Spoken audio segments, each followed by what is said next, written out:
तो ये जो समय था, इस समय भी कई जो फिलोसोफर्स थे उन्होंने प्रयास किया, लेकिन यहाँ बता रहे हैं कि ये जो ईसाई धर्म में के ग्रंथों में जो उल्लेख था, जो वर्णन था आत्मा के विषय में, पुनर्जन्म के विषय में, तो उसको जानबूझ के उसको नष्ट किया गया इस समय पे। तो होता है ऐसी परिस्थितियों में आज भी रहस्य से घिरी हुई है। बैजेंटाइन सम्राट जस्टिनियन ने यह 553 ई में रोमन कैथोलिक चर्च में आत्मा के पूर्व अस्तित्व संबंधी उपदेशों पर रोक लगा दी थी। तो दरअसल ये मतलब 553 वर्ष ईसा मसीह के आने के बाद, है ना, ईसा मसीह के आने के 553 वर्ष बाद क्या हुआ, ये जो रोमन कैथोलिक चर्च में जो आत्मा के अस्तित्व के संबंधी जितने भी उपदेश थे उस पर रोक लगा दी गई थी। किसने?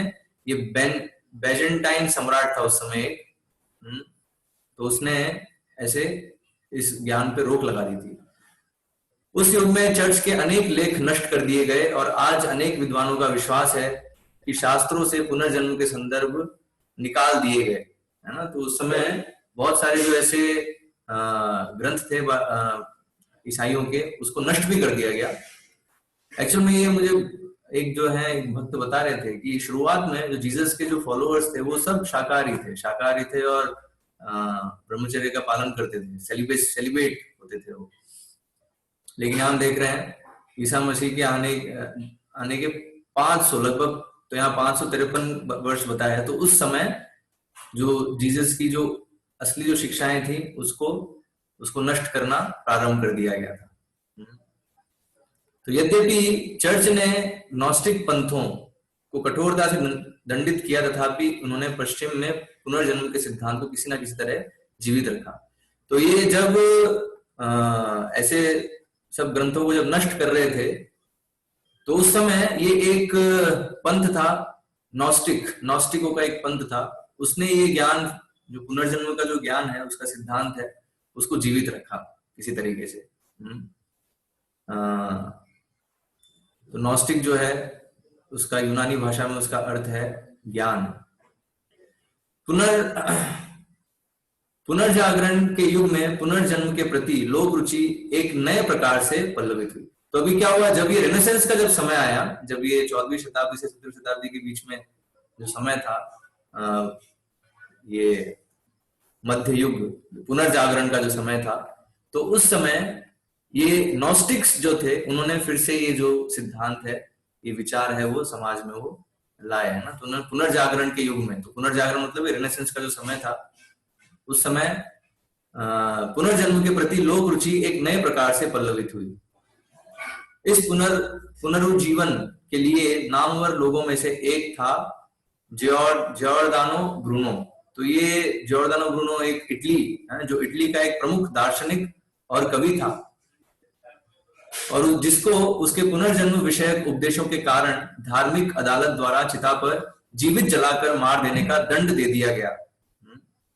तो ये जो इटली का ये प्रमुख दार्शनिक था, तो इसने पुनर्जन्म के विषय में उपदेश दिए बहुत, लेकिन क्या हुआ, इसके कारण उस पर बहुत सारे आरोप लगाए गए और उसको जीवित जला देने का दंड दिया गया। अपने ऊपर लगाए गए आरोपों के अंतिम उत्तरों में विद्रोह पूर्वक घोषणा की कि आत्मा शरीर नहीं है। तो उसने विद्रोह पूर्वक जो है अंत में ये घोषणा करी कि आत्मा शरीर नहीं है, और यह कि वह एक शरीर में हो सकता है या दूसरे शरीर में, और एक शरीर से दूसरे शरीर में देहांतरण कर सकता है। तो ये उसका विश्वास था। ये जो इटली का ये दार्शनिक था ब्रूनो, तो इसको जब दंड दिया, इसको जिंदा जलाने का, जीवित जलाकर मार देने का दंड दिया, तो अंत में उसने ऐसा नहीं कि उसने अपने वचनों को वापस ले लिया, उसने बल्कि कहा कि नहीं, यही सत्य है, मानता हूं इस चीज होगी, आत्मा शरीर नहीं है, वह एक शरीर में हो सकता है या दूसरे शरीर में, और एक शरीर से दूसरे शरीर में देहांतरण कर सकता है। तो चर्च के द्वारा किए गए इस प्रकार के दमन के कारण पुनर्जन्म संबंधी उपदेश तब गहरे रूप में भूमिगत हो गए, किंतु वे यूरोप के गुह्य समाजों जैसे रोसीक्रूशियनों, फ्री मैसनों, केबालिस्टों और अन्यों में बचे रहे। तो ये जो पुनर्जन्म का जो सिद्धांत है, हम देख रहे हैं कि वो कई जगहों पे इसका वर्णन है। तो अभी इसमें एक चीज जो मैं क्लियर करना चाहता हूं, अभी इसका हम यहाँ पे ये नहीं कह रहे हैं कि ये जो सारे ग्रंथ हैं वो हमें पालन कर रहे हैं, या इन ग्रंथों के माध्यम से हम जो वैदिक शास्त्रों में जो वर्णन है उसको हम प्रूव कर रहे हैं, ये हम प्रयास नहीं कर रहे हैं। हम ऑलरेडी इस चीज को स्थापित कर चुके हैं कि शब्द प्रमाण है, वेदों में जो है वो प्रमाण है। अगर इन जगहों पे ये नहीं भी हो तब भी कोई फर्क नहीं पड़ता है एक्चुअली, क्योंकि अंतर्गत वेदों में है तो वो प्रमाण है। लेकिन हम यहाँ भी समझने का प्रयास कर रहे हैं कि यहाँ तक मतलब हम जानने का प्रयास कर रहे हैं कि इन ग्रंथों में भी पुनर्जीवन के विषय में, पुनर्जन्म के विषय में वर्णन है। तो ये एक नोट करने की बात है, ये एक ध्यान देने की बात है। लेकिन इसका अर्थ ये नहीं है कि अभी उस ग्रंथ में जो कुछ लिखा है वो सब सही है, या उन सब ऐसे अभी हम ये नहीं कह रहे कि अभी हमें जो भी कुरान में लिखा है वो सब पालन करना है, या जो बाइबल में लिखा है वो सब हमें पालन करना है। नहीं, ये नहीं कह रहे हैं हम। अंततोगत्वा हम वैदिक शास्त्रों को ही पालन कर रहे हैं, और वैदिक शास्त्रों की जो प्रामाणिकता है वो इन ग्रंथों पे डिपेंड नहीं करती है, निर्भर नहीं करती है। लेकिन अभी हम यहाँ एक स्टडी कर रहे हैं रीइंकार्नेशन की, पुनर्आगमन की, पुनर्जन्म की। तो उस स्टडी में हम ये समझने का प्रयास करें, देखिए इन जगहों पर भी पुनर्जन्म के विषय में वर्णन है। ठीक है, तो हम ध्यान देने का कोशिश कर रहे हैं कि ये तो ऐसा नहीं है कि सिर्फ वैदिक शास्त्रों में ही इसका वर्णन है, यहाँ तक कि इधर भी वर्णन है। लेकिन अभी जो प्रामाणिक है वो वेद। अभी इनमें जैसे प्लेटो का जो फिलोसॉफी है, पाइथागोरस ने जो फिलोसॉफी दी, सुकरात ने जो फिलोसॉफी दी, तो हम ये नहीं बोल रहे क्योंकि फिलोसॉफी में सब कुछ सही है, क्योंकि अंततोगत्वा वो अनुमान प्रमाण के स्तर पे काम कर रहे हैं, तो उनमें त्रुटियां होंगी। तो जैसे हमने कल जो देखा था कि पाइथागोरस, प्लेटो तो बहुत हद तक ये बता रहा है कि आत्मा जब भोग की इच्छा करती है तो उसको ये शरीर धारण करना पड़ता है और उसको बार बार अवसर मिलता है जब तक वो वापिस ईश्वर से जुड़ने के योग्य नहीं बन जाती, अर्थात पूर्ण रूप से शुद्ध नहीं हो रही। तो कुछ हद तक वो सही बोल रहा है, लेकिन उसकी फिलोसॉफी में बहुत सारी त्रुटियां भी होंगी। तो ये अगर हम और इसको डिटेल में समझना चाहते हैं तो ये एक पुस्तक है, बियॉन्ड इल्यूजन एंड डाउट है,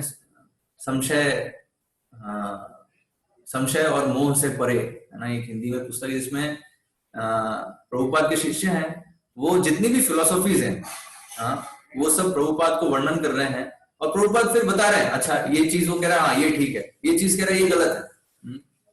जैसे उदाहरण के तौर पे जब शिष्यों ने बताया कि फ्रॉइड जो है वो ये कहता है, फ्रॉइड कहता है कि जो स्त्री पुरुष संग है, जो मैथुन सुख है, वो इस भौतिक जगत का केंद्र है। तो प्रभुपाद ने कहा हाँ ये सही कह रहा है, ये शास्त्रों में भी है, ये वेदों में भी ये बताया कि जो है मैथुन सुख है ये इस भौतिक जीवन का केंद्र बिंदु है।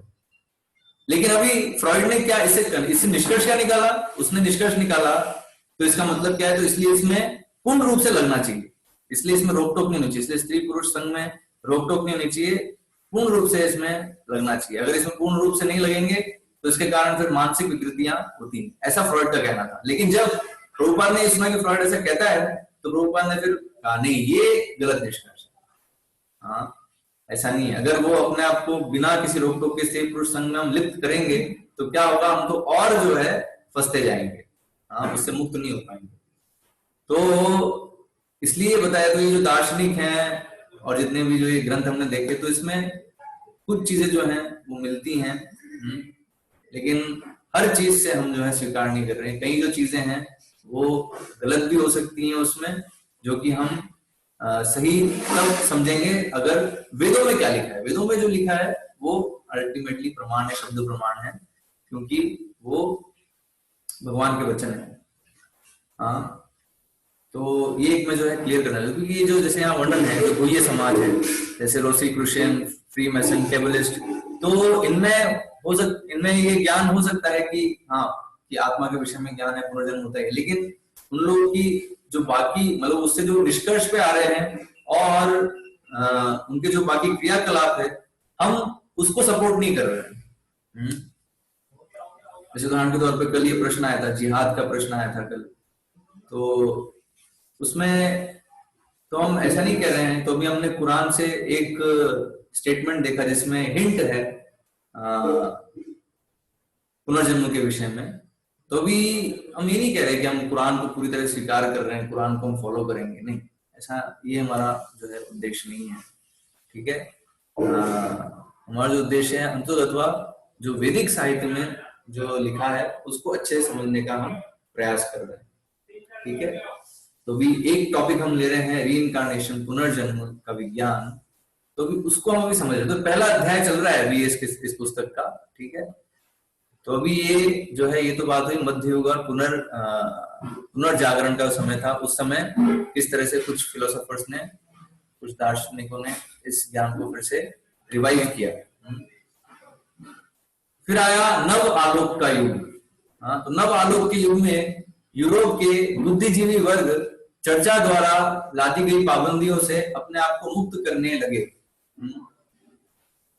तो अभी क्या है, वो थोड़ा और खुलने लगे, है ना, कि जो उनके विचारों को जो पाबंदियां लगाई गई थी तो उससे वो मुक्त होने लगे। तो ये ना नहीं, उसके बाहर भी सोचने का वो प्रयास करने लगे। तो महान दार्शनिक वॉल्टेयर ने एक महान दार्शनिक था, उसने लिखा कि पुनर्जन्म का सिद्धांत ना तो बेहुदा है और ना ही व्यर्थ। हाँ, तो इसने मुझे बोला कि देखो, पुनर्जन्म का सिद्धांत जो है वो व्यर्थ नहीं है, और एक बार जन्म लेने की अपेक्षा 2 बार जन्म लेना अधिक आश्चर्यजनक नहीं है। हाँ, तो अगर तो वो बोल रहे कि कोई बड़ी बात, मतलब आश्चर्य नहीं है अगर ना 2 बार जन्म होता है तो। हाँ, मतलब एक बार से अधिक अगर जन्म होता है तो ये कोई आश्चर्य की बात नहीं है। किसी को भी ये जानकर आश्चर्य हो सकता है कि जब इस विषय पर लोक रुचि अटलांटिक को पार करके अमेरिका पहुंची, तब अमेरिका के अनेक प्रतिष्ठापक नेता पुनर्जन्म के विचार से मुग्ध हो उठे और अंततः उन्होंने उसे स्वीकार कर लिया। तो ये हम देख रहे हैं, जो अमेरिका के जो फाउंडिंग फादर्स थे, तो प्रतिष्ठापक नेता जितने भी थे अमेरिका के, तो उन्होंने जो है पुनर्जन्म के विचार को अपनाया उन्होंने। तो उसमें लिखा है, अपना दृढ़ विश्वास प्रकट करते हुए बेंजामिन फ्रैंकलिन। तो बेंजामिन फ्रैंकलिन जो है, ये जो अमेरिका के फादर्स है ना, फादर में से जो अमेरिका का गठन किया जिन्होंने, उनमें से बहुत ही महत्वपूर्ण व्यक्ति थे बेंजामिन फ्रैंकलिन। तो उन्होंने लिखा, इस संसार में अपना अस्तित्व पाकर मैं विश्वास करता हूं कि मैं किसी ना किसी रूप में सदा रहूंगा। तो ये उनका विश्वास था कि मैं किसी ना किसी रूप में सदा रहूंगा। तो वही है कि मैं आत्मा हूं, है ना, और अलग अलग शरीर से गुजर रहा हूं। तो ये विश्वास था उनको। सन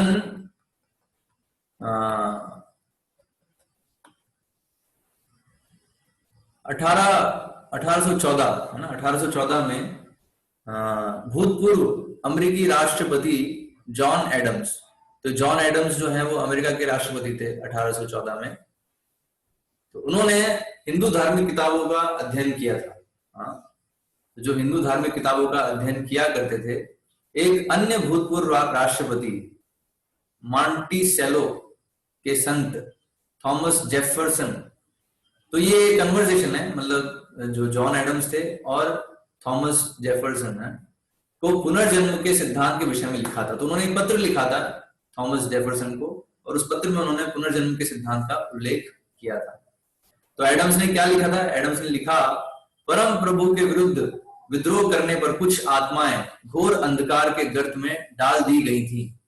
तो ये है ना, तो जो भगवान है, भगवान की आज्ञा की अवहेलना जो भी आत्माएं करती हैं, तो उनको फिर घोर अंधकार में डाल दी गई थी, है ना। तो घोर अंधकार में डाल दी जाती है वो आत्माएं। तो दरअसल भौतिक जगत ये घोर अंधकार है, इसलिए शास्त्र में वचन है, तमसो माँ ज्योतिर्गमय। तमस, ये जो भौतिक जगत है तमस है, तो तमस में मत रहो, ज्योति की ओर चलो।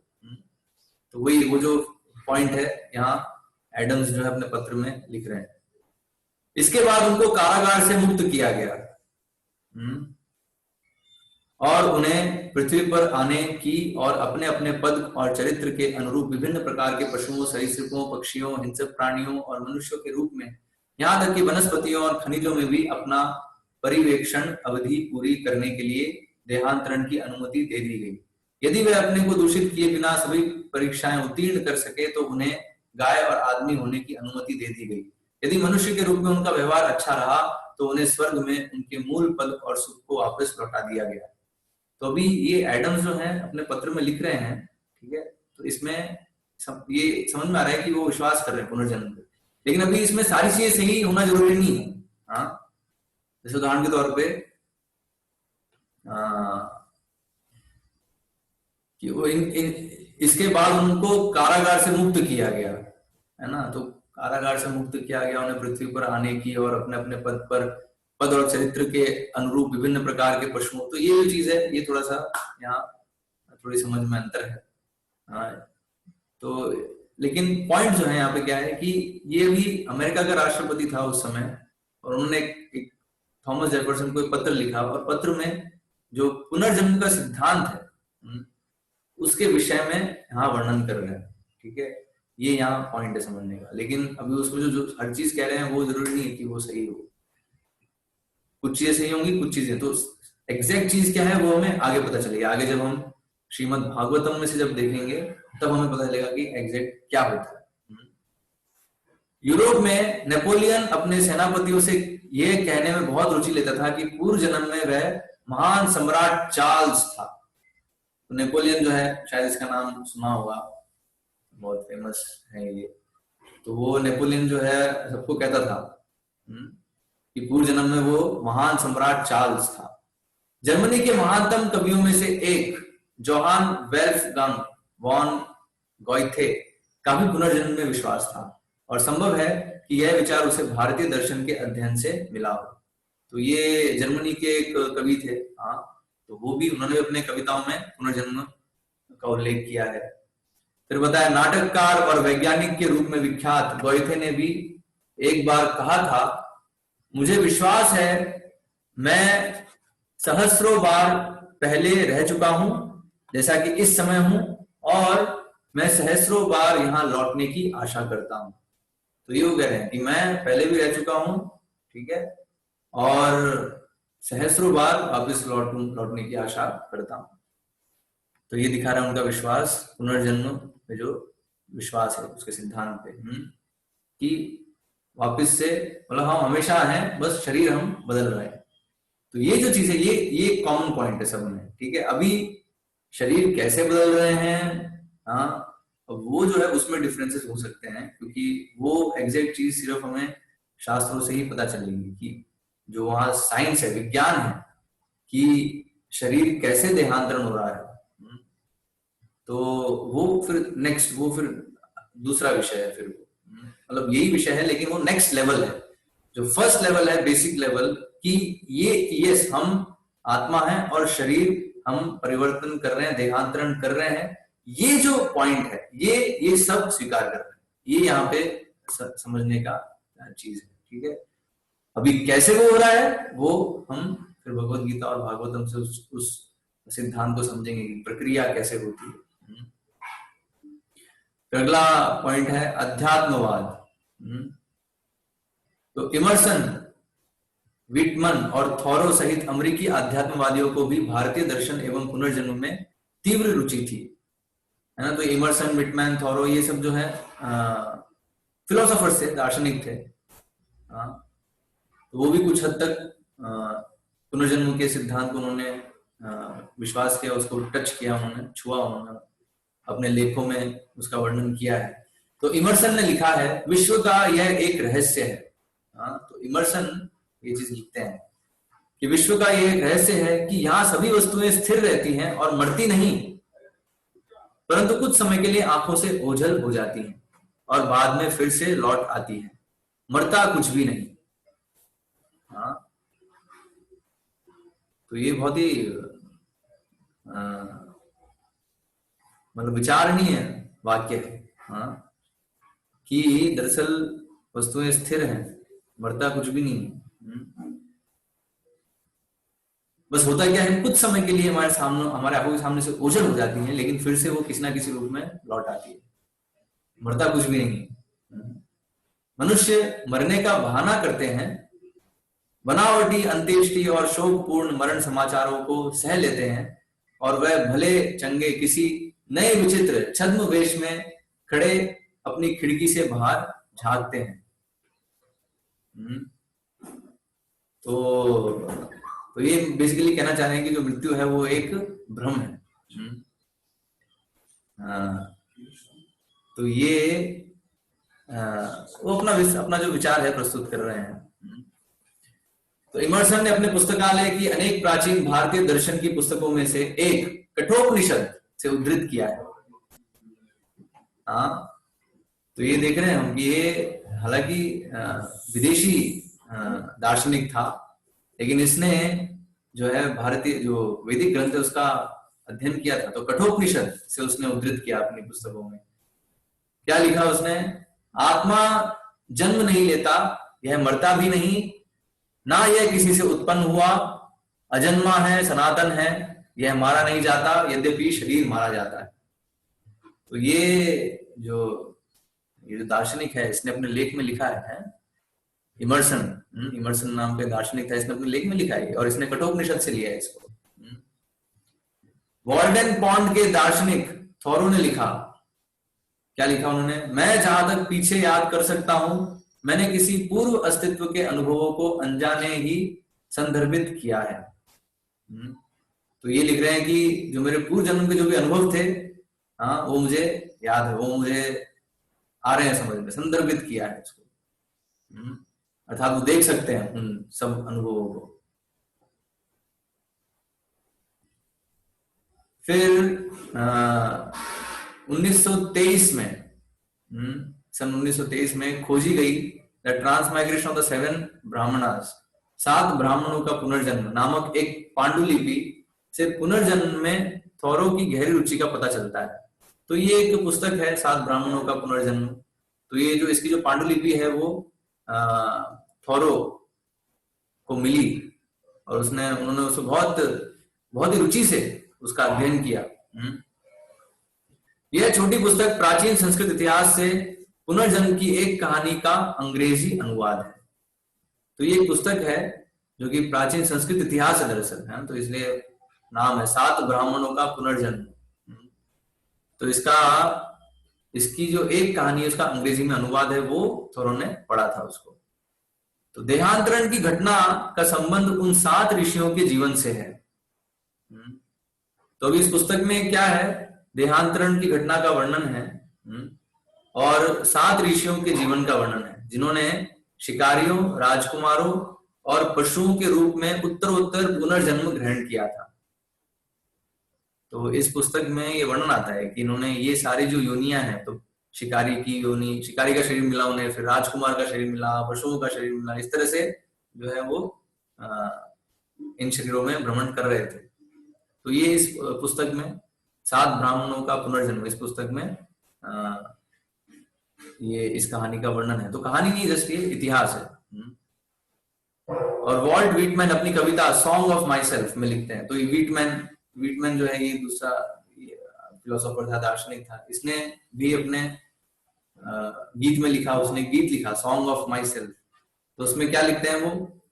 मैं जानता हूं मैं अमर्त्य हूं, हमने अभी तक बिताई है खरबों शीत और ग्रीष्म ऋतुएं, खरबों अभी आगे आने को है, और खरबों उनके भी आगे आने को है। तो इसका अर्थ क्या है? तो वो कह रहे हैं कि, है ना, मैं जानता हूं मैं अमर्त्य हूं, मैंने खरबों जो है ग्रीष्म ऋतुएं, शीत ऋतुएं बिताई है, और अभी आगे आने को भी है। तो वो जो है जो पुनर्जन्म के सिद्धांत का अपने लेख में, अपने गीत में वर्णन कर रहे हैं। फिर फ्रांस के प्रसिद्ध लेखक ऑनेरो बॉलजेक ने पुनर्जन्म के विषय पर पूरा उपन्यास सेल्फ पिता लिखा है, जिसमें बॉलजेक कहते हैं, तो मतलब ये बॉलजेक जो है ये फ्रांस के एक लेखक थे, तो इन्होंने तो पूरी एक पुस्तक ही लिखी है इस पे, सेरफिता करके पुस्तक है, जिसमें वो वर्णन करते हैं सभी मनुष्य एक पूर्ण जीवन से गुजरते हैं, कौन जानता है कि स्वर्ग के उत्तराधिकारी को कितने मासल रूपों को धारण करने पड़े कि इसके पहले वे शांति एवं एकांत के उस मूल्य को समझ सके जिसके तारों से आलोकित मैदान आध्यात्मिक विश्वों के झरोके मात्र हैं। फिर डेविड कॉपरफील्ड, ये भी एक लेखक थे, मतलब चार्ल्स डिकेंस ये एक लेखक थे, उन्होंने एक ये पुस्तक लिखी थी डेविड कॉपरफील्ड। तो डेविड कॉपरफील्ड में चार्ल्स डिकेंस ने पूर्व जन्मों पहले कहीं देखा है कि स्मृतियों पर आधारित एक अनुभव की छानबीन की। हम सभी को एक अनुभव का एहसास होता है जो समय समय पर हम सभी को अभिभूत करता है कि हम जो कुछ कह रहे हैं और कर रहे हैं वह किसी दूर अतीत में पहले कहा और किया जा चुका है, कि हम सभी युगों पूर्व उन्हीं चेहरों, वस्तुओं और परिस्थितियों से घिरे रह चुके हैं। तो ये जो है ये चार्ल्स डिकेंस अपने एक लेख में इस ये एक चीज है जो हम पहली बार देखते हैं चीज को, लेकिन हमें लगता है कि नहीं ये पहले देखा हुआ है, ये नया नहीं है हमारे लिए।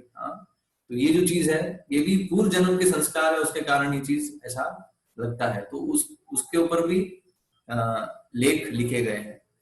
और रूस में विख्यात काउंट लियो टॉल्स्टॉय ने लिखा, तो ये रूस का एक विख्यात लेखक था टॉल्स्टॉय, उसने लिखा जिस प्रकार हम अपने वर्तमान जीवन में सहस्रों सपनों के बीच रहते हैं, वैसे ही हमारा वर्तमान जीवन एक कई सहस्रों जीवनों में से केवल एक है, जिसमें हम एक अन्य अधिक सत्य जीवन से प्रवेश करते हैं और तब मृत्यु के बाद वापस लौट जाते हैं। हमारा जीवन उस अधिक सत्य जीवन के सपनों में से केवल एक है और इसलिए यह अनंत प्रक्रिया उस अंत तक, उस सत्य जीवन, ईश्वरीय जीवन में पहुंचने तक चलती रहती है। तो हमने देखा कि कैसे जो है कितने सारे लेखक हैं और दार्शनिक हैं, वो सब जो है पुनर्जन्म के सिद्धांत का वर्णन कर रहे हैं अपने लेख में। तो आज हम यहाँ समाप्त करते हैं। आज जो हमने चर्चा करी उसमें किसी का कोई प्रश्न हो, जिज्ञासा हो तो पूछ सकते हैं।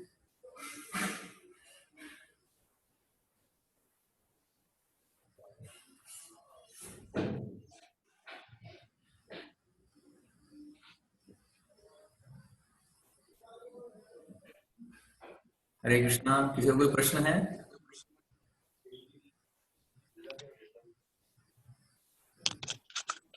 अभी तक तो प्रश्न नहीं है श्याम सुंदर।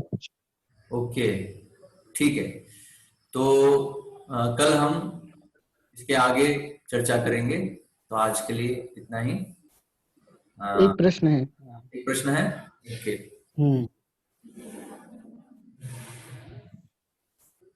हरे कृष्णा प्रभु जी। हरे कृष्णा माता जी। हरे कृष्ण प्रभु जी, मेरा प्रश्न नहीं है, लेकिन मुझे ये जानना है कि एकादशी क्या कल है? हाँ, एकादशी कल है जी। धन्यवाद प्रभु। हरे कृष्ण। हरे कृष्ण।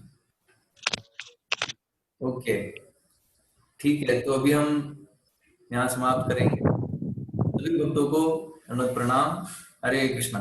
श्रील प्रभुपाद की जय। श्रीमद् भगवद गीता यथारूप की जय।